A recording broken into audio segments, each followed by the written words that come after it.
Hello, everybody. My name is Melissa Daggett. I promised you guys I would deliver a message today called Overcoming Unpredictability. It's Good Friday. I think this is a good message, not just for Good Friday, but for what we're all going through with this coronavirus. So I hope to give you a few encouraging nuggets today. My name is Melissa Daggett again. I'm a certified life coach, but lover of great relationships, and I'm an overcomer. Everything rarely goes as planned in life. It can be from small annoyances in your day, like your technology not working, like a few minutes ago when I was trying to get on with a client on Zoom and technology wasn't working, to those are small annoyances. We learn how to deal with them and overcome. But then there's the big ones, like a job loss, like divorce, betrayal, death of a spouse, like me 4 years ago, where life throws you a big curveball. And then what do? The coronavirus, all of our lives changed in a single day. What do? I just posted the other day on Facebook that perhaps the greatest skill to master is the art of recovery. Recovery is vital because loss is inevitable at some point in your life if you live long enough. And I saw an acronym for fear the other day, and it was really, really good. FEAR stands for false evidence appearing real. And it was talking about your mind and how when you free your mind, you can free your life, because we become what we think, what we believe, what our thoughts are. So we have to take a situation like what we're all going through right now, and we have to learn how to recover, whether some of you lost your jobs or you're just going stir crazy because you can't go anywhere, and it just feels like life is stopped. It feels like we're living but we're dead, the living dead, right? Well, I'm here to tell you I've been living fully alive because I'm determined. I was determined not to stop living. And so we've been real creative, my boyfriend and I, coming up with some creative ideas for a new business app. And every day we just try to get up and act like life is normal, and even though it's not. And we get excited. He got up at 5:30 a.m. every morning. His gym shut down, and he still gets up as if his gym is open, even though it's not. And he goes to the gym and he records videos and he services his clients online.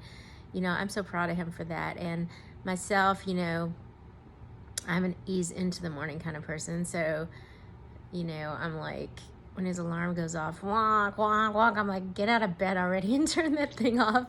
But I like to ease into the morning about 6:30, maybe 7, and I like to start my day listening to something really positive and motivational, because I know that the way I set my mind each day is so important. And then I usually start with a workout, get my body going. But, it's the little things that make up our day where we have to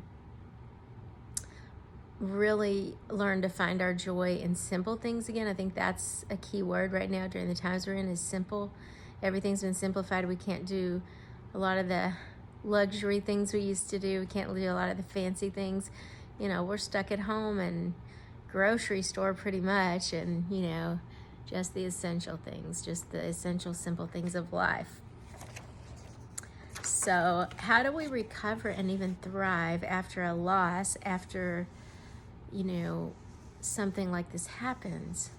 Well, I think you almost have to really start dreaming and reinventing yourself and thinking outside of the box. And, you have to learn how to get excited and passionate about something. If you're bored, that's your fault, because God gave you this amazing brain and amazing mind. And I'm thinking about Good Friday and how much Jesus overcame, so that we would live fully. He overcame death, which most of us could not do. He did, because he's God, but he overcame death and is living fully now, through his Spirit, through us, through the Father, resurrected life. He's living fully, but he died so that we could live fully too, so that we wouldn't have to live half dead, so we wouldn't have to live, sad, depressed. So this is such a great gift. It's so much more than what people realize. I don't think people realize all the implications of that. I love the movie that Mel Gibson did, The Passion of the Christ, because he lived a life of passion. That doesn't mean he was always happy. Passion is not always happy.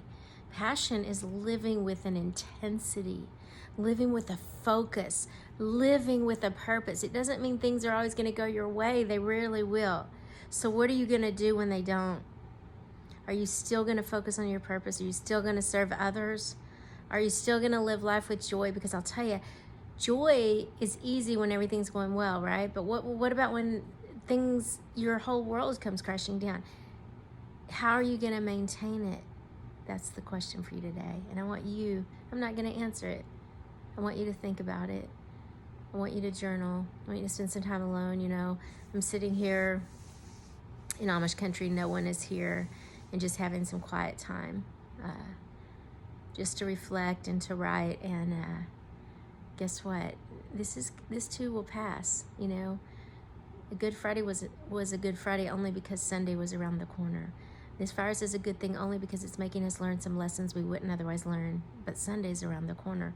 What are you going to do when Sunday gets here? You got to prepare now. Okay. Happy Friday. And you want to check out my YouTube channel, Loving Who You Are. I'll see you guys later.